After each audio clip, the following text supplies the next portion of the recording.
ஜெர்டா போஹாரி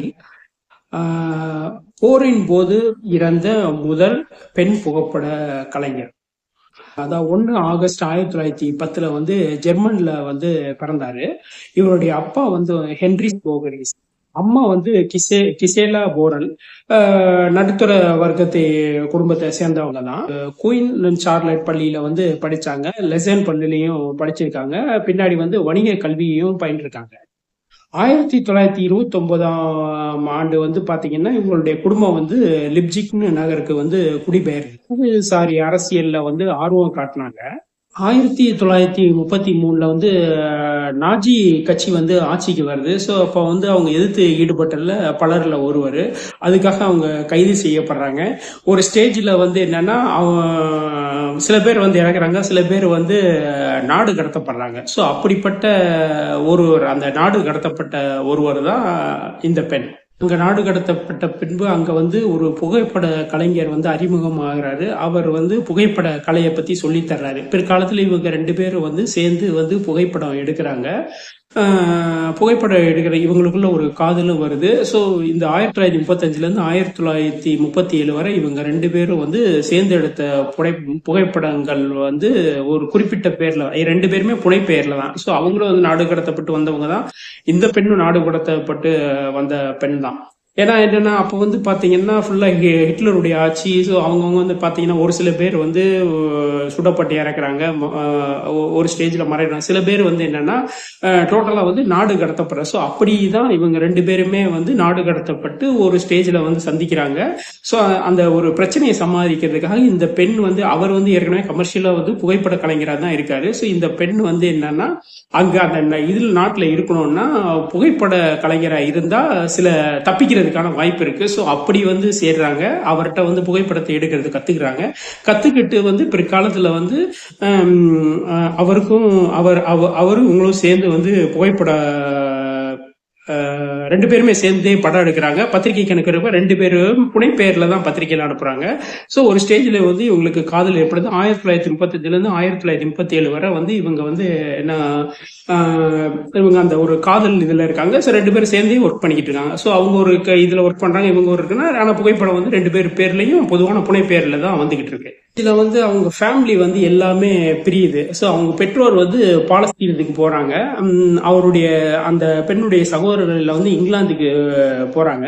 இவங்க வந்து போட்டோ ஜெர்னலிஸ்டா, இவங்க வந்து வேற கண்ட்ரிக்கு போறாங்க. பின்னாடி வந்து இவங்களால வந்து தன்னுடைய குடும்பத்தோட சேர்ந்து இருக்க முடியல. அதுக்கான பிராப்தம் வந்து அவங்களுக்கு அமையல. 1935ல இருந்து 1937 வரை வந்து ஆண்ட்ரோ பிரைட்மேன்றவர் கூட சேர்ந்துதான் இவங்க வந்து ஒரு ஒரு தொழில் கூட்டாளி மாதிரி சேர்ந்துதான் இருக்காங்க. ராபர்ட் காபோ, அவர் தன்னுடைய புனை பேர் வந்து ராபர்ட் காபோ. இவங்க வந்து பாத்தீங்கன்னா டேரோன்ற பேர்ல வந்து புனை பேர்ல வந்து பணியாற்றுறாங்க. ஏன்னா ஹார்ட் ஸ்பானிய உள்நாட்டு போர்ல வந்து 2 பேரும் சேர்ந்தே வந்து ஒர்க் பண்றாங்க. சேர்ந்து ஒர்க் பண்றப்ப வந்து நவீன வந்து போர் புகைப்படத்தை வந்து உருவாக்குறாங்க. ஏன்னா அவர் வந்து ஒரு வேற கேமரால யூஸ் பண்ணிக்கிட்டு இருக்காரு.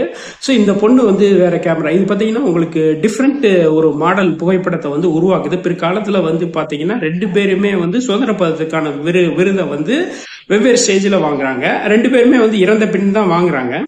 ஸோ இந்த பொண்ணு வந்து மிக குறைஞ்ச வயசுல இறக்குறாரு. ஸோ அவரும் வந்து மிக குறைஞ்ச வயசுல இறக்குறாரும். இவங்க 2 பேத்துக்குரிய வந்து தொழில் உறவு வந்து பாத்தீங்கன்னா ஒரு காதல் உறவு, நட்பு உறவு எல்லாமே வந்து பாத்தீங்கன்னா 1935ல இருந்து 37 காலகட்டங்கள்ல தான் இருந்துச்சு. ஸோ திட்டத்தட்ட பாத்தீங்கன்னா வந்து அப்ப வந்து நிறைய போர்லையும் பங்கெடுத்திருக்காங்க. அந்த நிறைய புகைப்படங்களும் வந்து எடுத்திருக்காங்க. அது பின்னாடி வந்து பல நாட்டு கண்காட்சியில வந்து பங்கேற்றதுன்னு சொல்லலாம். அவர் வந்து 1936 வந்து பிப்ரவரி 4ஆம் தேதி வந்து அவருக்கு வந்து என்னன்னா சிறந்த ஒரு புகைப்படத்துக்கான ஒரு அங்கீகாரமும் கிடைக்குது. சோ அவர் வந்து என்னன்னா பிரான்ஸ்ல வந்து தங்குறதுக்கு வந்து புகைப்படக்காரருக்கான ஒரு அனுமதி கிடைக்குது. ஏன்னா அன்னைக்கு வந்து ஃபுல்லா நாஜியுடைய ஆட்சி. சோ ஒரு புகைப்படக்காரர்னா ஈஸியா வந்து சில விஷயங்கள்ல இருந்து தப்பிக்கலாம். சில இடத்துல வந்து அனுமதி கிடைக்கும். இல்லைன்னா வந்து பயங்கர கெடுபிடி தான். சோ அந்த கெடுபிடியிலிருந்து தப்பிக்கிறதுக்காக தான் இவங்க போனது. சோ போய் அங்க இருந்து ஒரு கத்துக்கிட்டு ஒரு நல்ல புகைப்படங்கிறாங்க. பிற்காலத்துல வந்து வெளியிறாங்க. உள்நாட்டு போர்ல வந்து நிறைய கவரேஜ் பண்ணாங்க. ஸோ நிறைய பத்திரிகைகளுக்கு, அதாவது இவங்க வந்து என்னன்னா காவாக்கு கீழே ஒர்க் பண்ற நிறைய பத்திரிகைகளுக்கு வந்து புகைப்படத்தை வந்து அனுப்ப முடிஞ்சுச்சு. இவங்களுக்கு வந்து பொருளாதார ரீதியா நல்ல வசதியும் கிடைக்க ஆரம்பிச்சிச்சு. அப்புறம் வந்து என்னன்னா இவங்க வந்து தனியாவே வந்து புகைப்பட தொழிலை வந்து மேற்கொள்றாங்க சொல்லி ஒரு குண்டு வெடிப்பு. ஸோ அந்த குண்டு வெடிப்பு சம்பவத்தை பத்தி இவங்க எடுக்கிற படங்கள் வந்து சுவாரஸ்யமா இருந்துச்சு. அதனால வந்து பத்திரிகையாளர் மத்தியிலையும் சரி, அந்த பிரஸ் குரூப்லயும் சரி இவங்களுக்கு வந்து ஒரு நல்ல பெயர் அங்கீகாரம் கொடுத்துச்சு. போர்ல வந்து காயமடைந்த வீரர்களை கொண்டு சென்ற வண்டியில வந்து இவங்க ஏறி போய்கிட்டே இருக்கப்ப எதிர்பாராத விதமா ஒரு விபத்து நடக்குது. ஸோ அந்த விபத்துல வந்து இவங்க மேல வண்டி ஏறி போகுது. ஸோ அப்போ வந்து என்னன்னா டோட்டலா வந்து காயப்படுறாங்க. ஒரு ஸ்டேஜ்ல வந்து இவங்க ஹாஸ்பிட்டல்ல போய் கொண்டு செல்றப்ப வந்து 26 ஜூலை 1937 தன்னுடைய 26 வயதுல வந்து இறக்குறாங்க.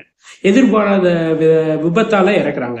ஆகஸ்ட் 1, 1937 வந்து பிரெஞ்சு கம்யூனிஸ்ட் கட்சி இவங்களுக்கான ஒரு இறுதி ஊர்வலத்தை நடத்துறாங்க. அந்த இறுதி ஊர்வலம் வந்து பெரும்பாலான மக்கள் பங்கேற்கிறாங்க. அது ஒரு அன்னைக்கு வந்து என்னன்னா ஒரு பெரிய ஒரு பிரம்மாண்டமான ஒரு இறுதி ஊர்வலமாகவும் இருந்துச்சு. அமெரிக்கால வந்து பாத்தீங்கன்னா 26 செப்டம்பர் 2007 வந்து பெரிய புகைப்பட கண்காட்சி வந்து பண்ணாங்க. அந்த போர் பற்றிய புகைப்பட கண்காட்சி. ஸோ அதுல வந்து இவங்க எடுத்த புகைப்படங்கள் வந்து முக்கியமா இருந்துச்சு. 2011 வந்து சுசானா அப்படின்றவங்க வந்து, அதாவது வெயிட்டிங் ஃபார் ராபர்ட் காபான்னு சொல்லி ஒரு நாவல் எழுதுறாங்க. ஸோ அது வந்து என்னன்னா இவங்களுடைய வாழ்க்கையை வந்து அடிப்படையாக கொண்டு அவங்க எழுதின நாவலும் கூட. 2011 வந்து த மெக்சிகன் சூட்கேஸ்ன்னு சொல்லி ஒரு ஆவணப்படம் உருவாக்குறாங்க. அது வந்து பாத்தீங்கன்னா இவங்க வந்து காதலர்களா இருந்தப்ப எடுத்த படமும் கூட வந்து டேவிட்னு இன்னொரு புகைப்படக்காரர் சேர்ந்து எடுத்த படமும் கூட ஒரு ஸ்டேஜ்ல வந்து மிஸ் ஆச்சுன்னு சொன்னாங்க. அது வந்து கண்டுபிடிச்சாங்க. அது வந்து பாத்தீங்கன்னா 4500 போட்டோ இருந்துச்சு. ஸோ அதை வச்சு ஒரு பெரிய ஆவணப்படத்தை வந்து உருவாக்குனாங்க. ஷூட்டிங் வித் லைட்னு சொல்லி ஒரு மேடை நாடகமும் இவங்களை பத்தி வந்து பிற்காலத்துல வந்து உருவாக்கப்பட்டது. 2017 பாத்தீங்கன்னா மாட்ரிட்ல உள்ள ஒரு நகரத்தோட ஒரு தெருவுல வந்து இவங்களுடைய புனைப்பெயர், அந்த பேர்ல வந்து என்னன்னா அந்த தெரு பெயர் வந்து அமைஞ்சிருக்கு. பெயரோட பேர் வந்து பாத்தீங்கன்னா கெர்டோ டாரோ. 2018 வந்து பாத்தீங்கன்னா புதிய வந்து உடற்பயிற்சி கூட வந்து ஏற்படுத்துறாங்க. அதுக்கு வந்து இவங்க டாரோன்ற பெயரை வந்து வச்சிருக்காங்க. ஸோ அந்த உடற்பயிற்சி கூட பக்கத்துலயே ஒரு கண்காட்சி மையம் இருக்கு. அதுல வந்து இவங்க எடுத்த புகைப்படம் கண்காட்சியும் அங்க வந்து இருக்கு, இப்பயும் இருக்கு. இவங்க வந்து போரின் போது மரணமடைந்த முதல் பெண் புகைப்பட கலைஞர். பிற்காலத்துல வந்து இவங்களுக்கு வந்து விருதுகள், இவங்களுடைய உருவம் பொறித்த வந்து நாணயங்கள்லாம் பிற்காலத்துல வந்து வெளியிடப்பட்டது.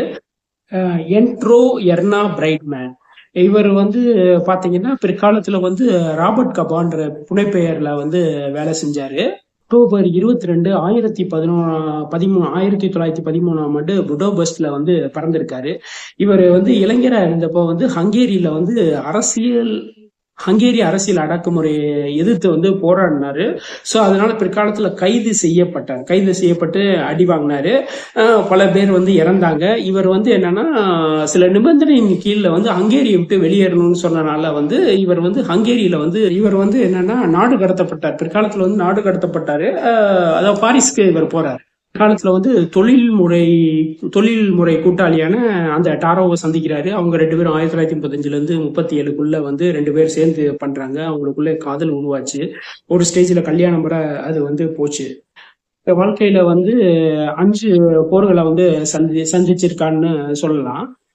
ஸ்பானிய உள்நாட்டு போர்ல வந்து இவருடைய பங்கு வந்து மிக பெரியதா இருந்துச்சு. ஸோ இவர் 5 போர்ல பங்கெடுத்தாலும் வந்து என்னன்னா இதுக்காக வந்து உலகம் முழுவதும் வந்து பயணம் செஞ்சாரு. அதாவது 2ஆம் சீன ஜப்பானிய போர். அப்புறம் வந்து பாத்தீங்கன்னா ஐரோப்பா முழுவதும் வந்து 2ஆம் உலக போர் வந்து ஸ்டார்ட் ஆச்சு. ஸோ அந்த போரை வந்து எடுக்கிறதுக்காக பல நாடுகளுக்கு பயணம் செய்யறாரு. அப்புறம் வந்து 1948 வந்து அரபு இஸ்ரேல் போர் நடந்துச்சு. அந்த போருக்காகவும் அவர் வந்து போறாரு. அப்புறம் வந்து முதல் இந்தோனேசியா போரையும் அவர் வந்து பங்கேற்றிருந்தாரு. இவர் வந்து இறப்பு வந்து பாத்தீங்கன்னா எதிர்பாராம இவரே நினைச்சு பார்க்கல. அதாவது இவர் என்னன்னா ஒரு போட்டோ எடுக்கிறதுக்காக சொல்லி கார்ல போயிட்டு இருக்காரு. கொஞ்சம் இறங்கி இப்படி போறப்ப எதிர்பாராத விதமாக ஒரு கண்ணி வெடியில மிதிச்சுதான் இவர் இறக்குறாரு. இவரோட இறப்பு வந்து என்னன்னா அப்ப வந்து யாருமே வந்து எதிர்பார்க்கல. அங்கல்ல வந்து தன்னுடைய உயிரை வந்து பல முறை வந்து பயணம் வச்சுதான் எடுத்திருந்தாரு. ஏன்னா எப்பயுமே வந்து போர் புகைப்படக்காரங்க வந்து பாத்தீங்கன்னா உயிர் வந்து எப்ப போகணும்னு தெரியாது, எப்ப குண்டு விழுகுன்னு தெரியாது. ஸோ உலகம் முழுவதும் பாத்தீங்கன்னா கிட்டத்தட்ட எத்தனையோ வந்து போர் புகைப்படக்கார இன்னைக்கும் சரி உழைக்கிறாங்க, கஷ்டப்பட்டு உழைக்கிறாங்க. நம்ம வந்து பத்திரிகையிலயோ டிவிலயோ பாக்குறது வந்து சும்மா வந்து ஒரு போர் புகைப்படக்காரன்னா மணி வருது அதெல்லாம் வேற விஷயம். ஆனா என்னன்னா எப்போ உயிர் போகும்னு தெரியாது, எங்க இருந்து எப்போ குண்டு வரும். ஸோ இப்படி வந்து உலகம் முழுவதுமே வந்து என்னன்னா ஒரு அதாவது ஒரு இண்டஸ்ட்ரிக்கு போறவங்களும் சரி ஒரு ஸ்டேஜ்ல வந்து அதை வந்து என்னன்னா ஒரு கடமையா தொழிலா ஒரு நேர்த்தியா பயணம் பண்றவங்க வந்து இந்த உலகத்துல வந்து நிறைய பேர் இருக்காங்க. இதுல ஒரு முக்கியமானவர் 1947 வந்து 2ஆம் உலக போரை வந்து படங்களை எடுத்ததுக்காக ஒரு சுதந்திர பதக்கத்துக்கான விருது வந்து வாங்கிடுவாரு. அதாவது அதே ஆண்டு வந்து 1947 உலக அளவுல வந்து ஃப்ரீலான்ஸ் படங்களுக்கான வந்து ஒரு கூட்டுறவு புகைப்பட நிறுவனத்தை வந்து துவங்குறாரு. இது வந்து என்னன்னா ஹங்கேரிய அரசு வந்து இவரை வந்து கௌரவிக்கும் வகையில வந்து தங்க நாணயத்தை வெளியிடுறாங்க, முத்திரையாவும் வெளியிடுறாங்க. பிளஸ் வந்து என்னன்னா ஸ்டாம்ப், அதாவது போஸ்ட் ஆஃபீஸ் இந்த ஸ்டாம்ப் இருக்குல்ல, ஸ்டாம்ப் இதுவாகவும் வெளியிடுறாங்க. வந்து தன்னுடைய ஆரம்ப காலம் வந்து ஆஸ்திரேலியா ஹங்கேரியன், அதாவது ரெண்டு அப்ப சேர்ந்து இருந்துச்சு. அப்போ வந்து புடாபெஸ்ட்ல வந்து இவர் வந்து பிறக்கிறாரு. இவங்க அப்பா வந்து ஒரு தைய கலைஞர், அவங்க அம்மா வந்து அப்ப வந்து ஒரு ஃபேஷன் டிசைனர்.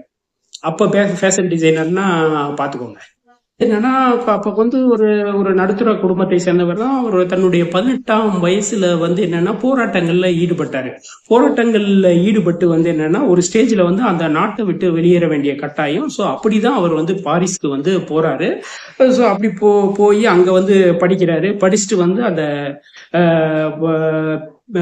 தன்னுடைய இரவு நேரத்துல வந்து என்னன்னா புகைப்பட கலைஞரா வந்து ஒரு இடத்துல வந்து பணியாற்றுறாரு. அந்த பணியாற்ற பின்பு வந்து இவரே வந்து புகைப்பட கலைஞராகிறாரு. அப்ப வந்து பெண்மணியை சந்திக்கிறாரு. ஸோ அவருக்கு வந்து புகைப்பட கலையை வந்து சொல்லி கொடுக்கிறாரு. அந்த பெண்மணி யாருன்னா அதாவது போர்ல இருந்த முதல் பெண் புகைப்பட கலைஞர். ஸோ இவர் தான் வந்து எல்லாமே எப்படி கேமரா யூஸ் பண்றது எல்லாமே சொல்லி கொடுக்கிறாரு. அவங்களுக்கு உள்ள ஒரு காதல் வருது. ஸோ இவங்களுடைய தொழில் முறை ஒரு உறவு கூட்டாளி ஆகுறாங்க. 2 பேர் சேர்ந்து வந்து பிரஸுக்கு பத்திரிகைக்கு அனுப்புறாங்க.